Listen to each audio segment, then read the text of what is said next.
I will now speak on behalf of the United States.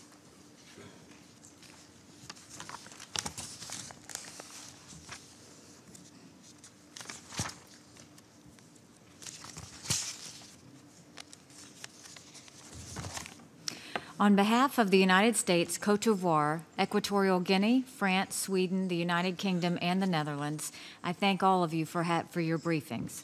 Our presence at this gathering sends a strong message of commitment to inclusive and incredible elections in the Democratic Republic of Congo on December 23, 2018.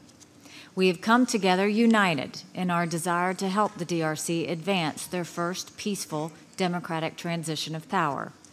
Our interest in free, fair, and credible elections begins with ensuring that the government of the DRC genuinely represents and reflects the will of the Congolese people. But it's also about addressing a worsening political, human rights, humanitarian, and economical situation in the Congo. Time and again, the Security Council has expressed its concern about the deteriorating conditions in the DRC. When I visited the Congo in October, I met with President Kabila, the Elections Commission, members of the opposition, the Catholic bishops, and civilians affected by the conflict.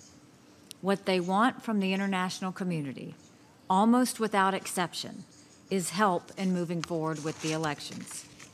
These elections, of course, were supposed to happen last year. We cannot permit another delay.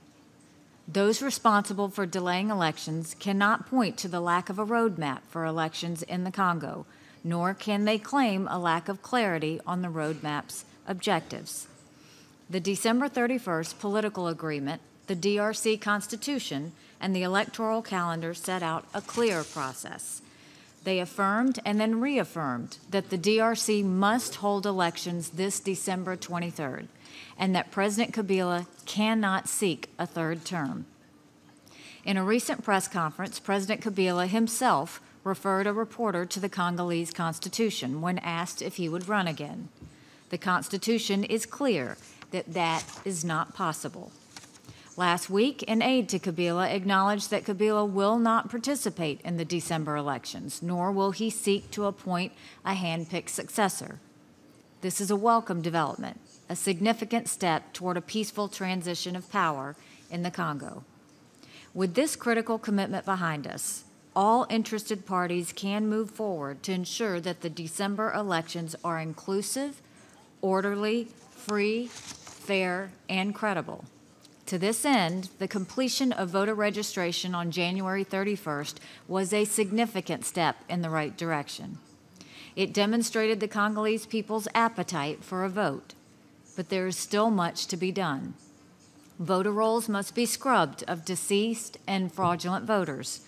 Congolese living abroad must be registered to vote, and a register of candidates must be created. I ask that we all commit to working with the government of the DRC and all stakeholders to implement these steps. The technical aspects of the electoral process, however, are only one piece of the equation. Of even greater importance to stability in the DRC are the political benchmarks laid out in the December 31st agreement. The government must now work to release political prisoners, end politically motivated prosecutions, and guarantee the rights of peaceful assembly and freedom of expression. These changes are desperately needed right now in the Congo. Like many others, I was appalled by the government's repressive actions and excessive use of force during peaceful protests last December 31st and January 21st.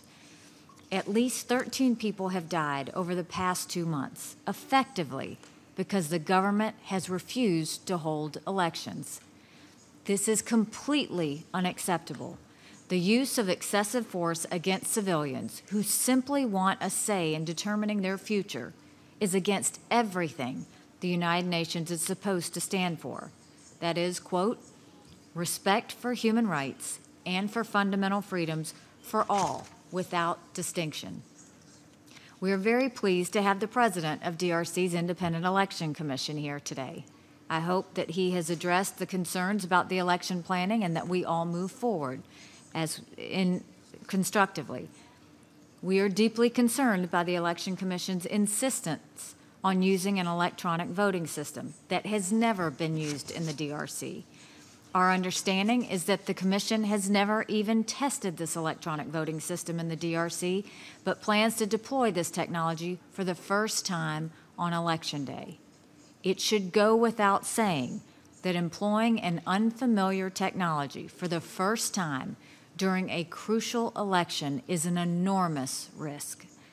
It has the potential to seriously undermine the credibility of elections that so many have worked hard to see have happen. These elections must be held by paper ballots, so there is no question by the Congolese people about the results. The U.S. has no appetite to support an electronic voting system. I should note as well that we have continued concerns about attempts to politicize the Election Commission. We believe there is an urgent need for the National Assembly to allow the Union for Democracy and Social Progress Party to replace its representative on the Commission. The Security Council as well has its work cut out for it. As a council, we must use our tool, MONUSCO, to support elections. We must work to make MONUSCO responsive to the needs of the Congolese people and alter the mission when necessary to address the changing political landscape. But the UN and MONUSCO cannot go at it alone. Engagement by regional leaders is essential.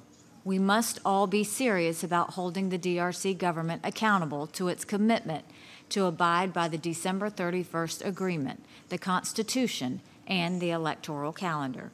We cannot be afraid to apply pressure on the government, on the Elections Commission, and on the opposition to ensure that the Congolese people achieve the peaceful and democratic transition of power that they deserve.